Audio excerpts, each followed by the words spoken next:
stories flicker between shadow and dream. Settle in and let the stories unfold.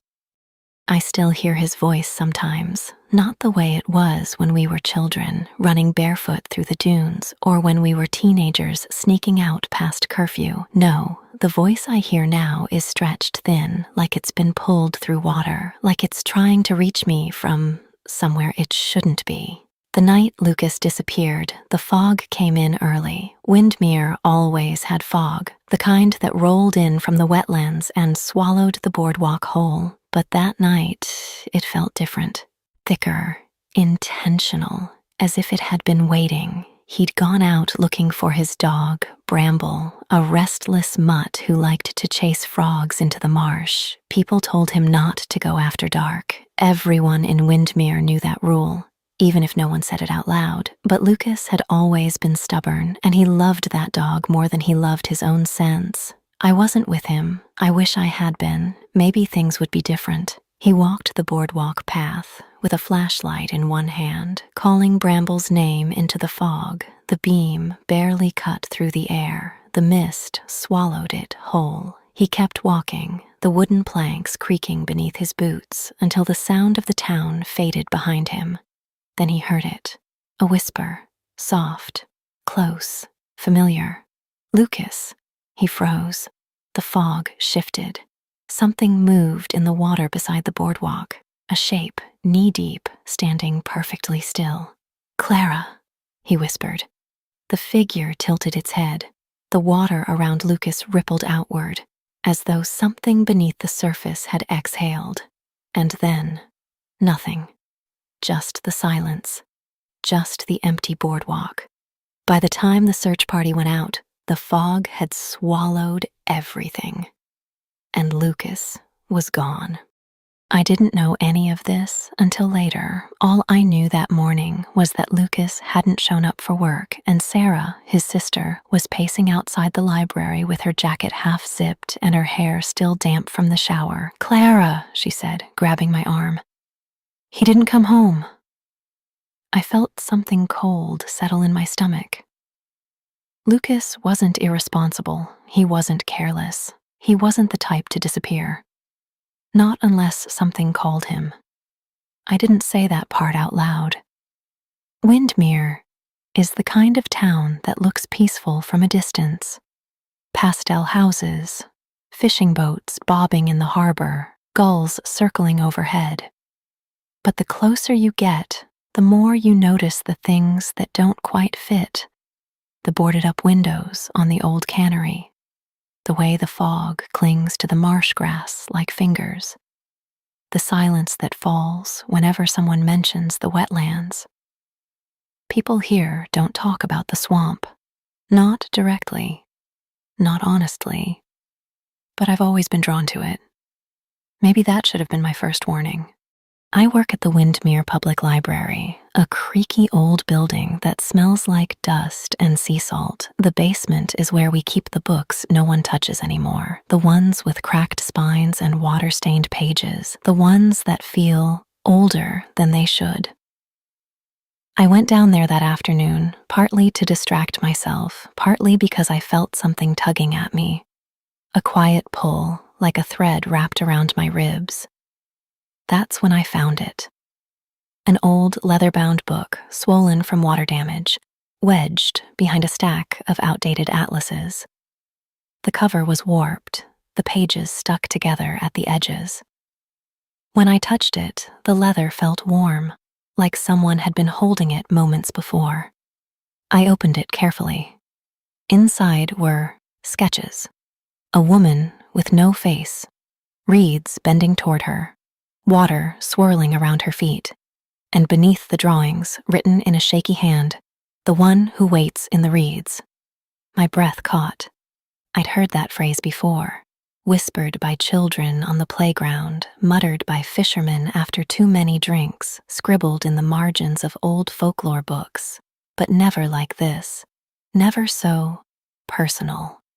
I spent the rest of the afternoon visiting the older residents, The ones who remembered Windmere before the boardwalk was built, before the marsh was fenced off, before the fog became a living thing. Most of them refused to talk. One woman, Mrs. Alden, let me in. Her living room smelled like lavender and old paper. She sat in her rocking chair, hands folded neatly in her lap, eyes fixed on the window. "You shouldn't be asking about her," she said. "About who?" I asked, though I already knew.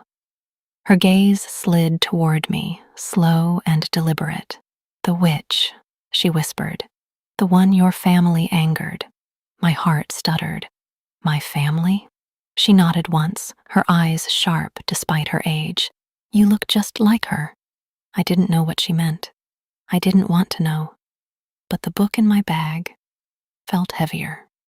By the time I left Mrs. Alden's house, the fog had rolled in again, thick, low, clinging to the ground like it was searching for something or someone. I stood on the sidewalk, staring toward the marsh. The fog pulsed, shifted, moved, and for a moment, just a moment, I thought I saw a figure standing at the edge of the boardwalk, still, watching, waiting. A chill ran through me.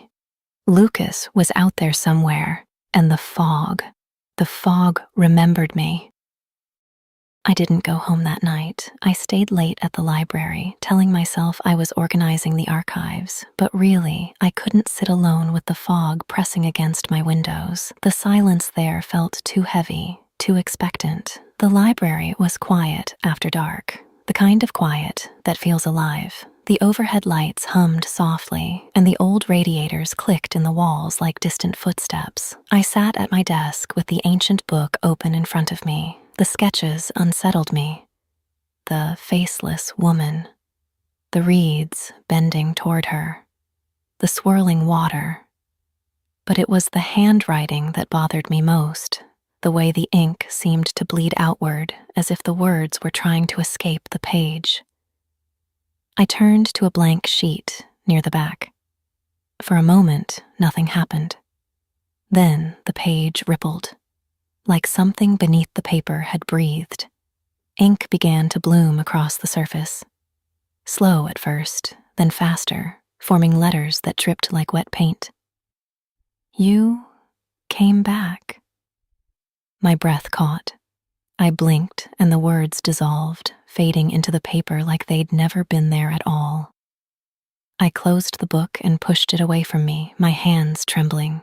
I should have left it alone. I should have walked out of the library and never looked back, but something inside me, something old, something buried, whispered, "Keep reading." The next evening, I found myself walking toward the marsh. I didn't plan it. I didn't decide. My feet simply carried me there, as if following a path I'd walked 1,000 times before. The fog was already rolling in, thick and low, curling around the wooden boardwalk like fingers. The air smelled of brine and damp earth. The reeds rustled softly, though there was no wind. I stepped onto the boardwalk. The planks creaked beneath my weight, the sound swallowed almost instantly by the fog. I walked slowly, listening. Not for Lucas, not for Bramble, but for something else. Something I couldn't name. Halfway down the path, I heard it. A whisper. Soft, close, familiar. "Clara." I froze. The fog shifted ahead of me, parting just enough to reveal a shape standing knee-deep in the water, a silhouette, still, watching. My heart hammered against my ribs. "Lucas," I whispered. The figure tilted its head. The water around it rippled outward, not inward, as if something beneath the surface had exhaled. I took a step back. The fog surged forward, swallowing the silhouette whole. I turned and ran. Sarah found me the next morning, pale and hollow-eyed. "You look awful," she said gently. "Come with me." She led me to the edge of town, to a cluster of old houses near the marsh. I'd always thought they were abandoned, windows boarded, roofs sagging, yards overgrown. But as we approached, I saw lanterns glowing inside, shadows moving, voices murmuring. Inside, a group of townsfolk sat in a circle, lanterns placed at their feet, Reeds were tied into strange shapes, loops, knots, spirals. Bowls of dark water sat in front of them, reflecting the lantern light like tiny, trembling moons. They looked up as we entered. Their eyes widened when they saw me. "It's her," one whispered. I stepped back, but Sarah squeezed my hand. "It's okay," she murmured. "They're here to help." A man approached me, holding a bundle of reeds. "You shouldn't have gone to the marsh," he said. "Not with your bloodline." "My bloodline?" I echoed. He nodded. "You carry the mark of the one who betrayed her." My stomach twisted. "Who?" I whispered. "The Swamp Witch." They told me everything. How generations ago, a woman from my family, my ancestor, had made a pact with the witch. A pact she broke. A betrayal that cursed the land, the water, the fog. How the witch had been bound to the swamp, waiting for the bloodline to return. How the fog grew thicker whenever one of us came near. How the witch whispered to those who wandered too close. How she lured them into the water. How she remembered. And how she had been waiting for me. I felt sick. "I don't believe this," I said, though my voice shook. The man held out the reeds. "You've felt it," he said softly. "Haven't you?" I thought of the book, the ink, the whispers, the silhouette in the water. I didn't answer.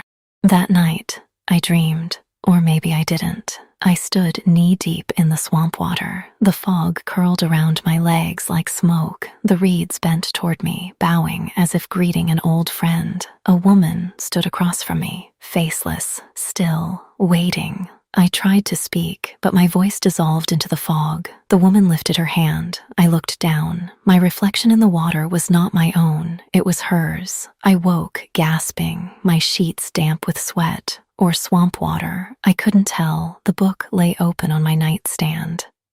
I hadn't left it open. A new page had filled with ink, not dripping this time. Flowing. "You cannot run from what you are." I slammed the book shut, but the words were already inside me. Sarah came to my apartment at dawn, her eyes red from crying. "I heard him," she whispered. "Last night, outside my window, my blood ran cold." "What did he say?" She swallowed hard. "He said your name." We sat in silence, the morning light pale and thin through the fog. "Clara," she said finally, "I think the witch is using him. I think she's trying to pull you in." I didn't answer, because I already knew. By afternoon, I couldn't stay inside anymore. The fog had thickened again, rolling through the streets like a tide. People hurried indoors, closing their shutters, locking their doors. The town grew quiet, too quiet. I walked toward the marsh. I didn't decide to. I simply moved, like something inside me had taken hold of my bones and steered them forward. The boardwalk creaked beneath my feet. The fog curled around my legs. The reeds whispered, and then I heard it. "Clara," Lucas's voice, close, desperate. I stepped onto the boardwalk. The fog parted. A figure stood at the far end, a silhouette knee-deep in the water. "Lucas," I whispered. The figure lifted its head, and for a moment, just a moment, I saw his face, pale, wet, eyes wide with fear. "Help me," he whispered. I took a step forward. The water rippled outward. The fog thickened, and then the silhouette changed, stretched, shifted, became taller, thinner, wrong, the witch. I stumbled back, my breath catching in my throat. The witch lifted her hand. The fog surged forward, and once again I ran. By the next evening, I knew what I had to do. The fog had grown thicker than I'd ever seen it, rolling through the streets in heavy waves, swallowing the lampposts, muffling the sound of the ocean. People stayed inside, doors locked, curtains drawn. The whole town seemed to be holding its breath. Sarah met me at the edge of the marsh, her face pale in the dim light. "Are you sure?" she whispered. "No, I wasn't sure, but I nodded anyway. The boardwalk groaned beneath our feet as we stepped onto it. The fog curled around us, cold and damp, clinging to our clothes like fingers. The reeds rustled softly, though there was no wind. We walked in silence. The deeper we went, the more the world seemed to fade. The town behind us dissolving into mist, the sky above us swallowed by gray. The air grew heavy, thick with the smell of brine and decay, and then we reached it, the drowned clearing, a wide circular pool of still water surrounded by reeds that bent inward, like worshippers bowing toward an altar. The fog hovered low over the surface, swirling in slow, deliberate patterns. Sarah squeezed my hand. Clara, whatever happens, I'm with you.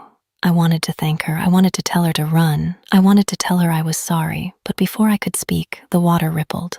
A shape rose from the center of the clearing, slowly, silently, as if lifted by invisible hands. A woman, or something shaped like one, stood knee-deep in the water. Her hair floated around her like strands of seaweed. Her skin was pale, almost translucent, as if carved from fog. And where her face should have been, nothing. Just smooth, blank skin. She lifted her head toward me. The reeds bent lower. The fog thickened.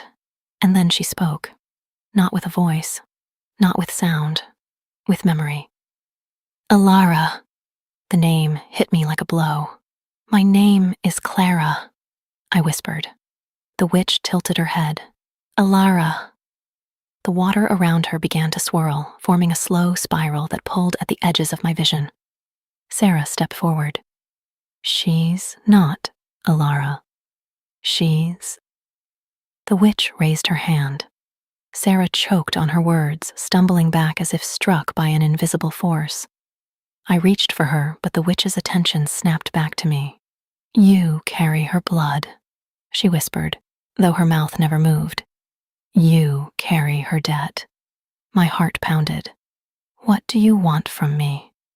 I whispered. The witch lifted her hand again. The water surged, and Lucas rose from the depths. He gasped as he broke the surface, water streaming from his hair, his clothes clinging to his skin. His eyes were wide with terror, his breath ragged. Clara, he choked, help me. I stumbled forward, tears burning my eyes. Lucas, the witch's hand tightened. Lucas convulsed, his body pulled backward by the water as if invisible hands were dragging him down. Stop, I screamed. Please, stop. The witch turned her faceless head toward me. The pact must be completed. What pact? I cried. I didn't make any pact. Alara did. The water surged again, pulling Lucas deeper. Sarah screamed his name. I fell to my knees at the water's edge, my hands sinking into the cold mud. What do you want? I whispered. Tell me what you want. The witch lifted her hand. The ancient book appeared in the air beside her, dripping, warped, its pages fluttering as if caught in a storm. A page tore free and drifted toward me, landing in the mud at my knees. Words bled across the surface. Invoke the blood. Invoke the debt. Invoke the name. I looked up at the witch. You want me to finish the ritual, I whispered. The witch tilted her head. You must take her place. My breath caught. Her place? The water surged again, pulling Lucas under until only his face remained above the surface. Clara, he gasped. Please. I didn't think, I didn't breathe, I didn't hesitate. I spoke the words. The air shifted. The fog thickened. The reeds bent low, bowing toward me. The water around the witch began to churn, swirling faster and faster until it formed a vortex that pulled at the edges of reality. I felt something inside me, something old, something buried, rise to the surface. A warmth, a pulse, a memory that wasn't mine. Alara. Her voice whispered through me, soft and cold. Finish it. I lifted my hand. The water obeyed. It surged upward, wrapping around the witch like a cocoon. She screamed. Not with sound, but with a vibration that rattled my bones. The fog pulsed, the reeds trembled, the water rose higher. And then, silence. The witch dissolved into mist. The water stilled. Lucas collapsed onto the boardwalk, gasping for air. Sarah ran to him, sobbing. I fell to my knees, shaking. It was over, or so I thought. When I opened my eyes, I was lying on the boardwalk. The fog was gone, the sky was clear, the marsh was still. Sarah and Lucas stood a few feet away, talking softly. They looked normal, calm, as if nothing had happened. Sarah? I whispered. She didn't turn. She didn't even pause. She just kept walking beside Lucas, their footsteps soft against the boardwalk, their silhouettes fading into the morning light, as if nothing had ever happened, as if the night before had been a dream, as if I had never existed at all. Lucas. I tried again, louder this time. He didn't react. He didn't hear me. He didn't remember me. A cold, hollow ache spread through my chest. I stood slowly, my legs trembling beneath me. The world felt wrong. Too bright. Too quiet. Too clean. The fog had lifted completely, leaving the marsh still and glassy, reflecting the sky like a perfect mirror. I looked down at my hands. Water dripped from my fingertips, upward, defying gravity. A shiver ran through me. The reeds rustled at the edge of the clearing, bending toward me in a slow, deliberate bow. The fog, thin at first, began to curl around my ankles, rising like smoke from the water. I took a step toward the marsh. The fog parted for me. The water rippled outward, welcoming me home. Behind me, the town of Windmere carried on, unaware, unbothered, untouched. The curse had reset. The memories had been wiped clean. The cycle had begun again. I stepped into the water, cold, deep, familiar. A fisherman on the far boardwalk paused, squinting into the fog. "Hello?" he called. "Is someone out there?" I lifted my head. The fog curled around me like a cloak. The reeds bowed low. The water stilled. And in a voice that was mine and not mine, I whispered, "Come closer." The fisherman hesitated. The fog thickened, and I smiled. You've been listening to The Midnight Lantern, stories for the dark and the dreaming. If you'd like more stories, you're welcome to subscribe, sleep softly, or wander on.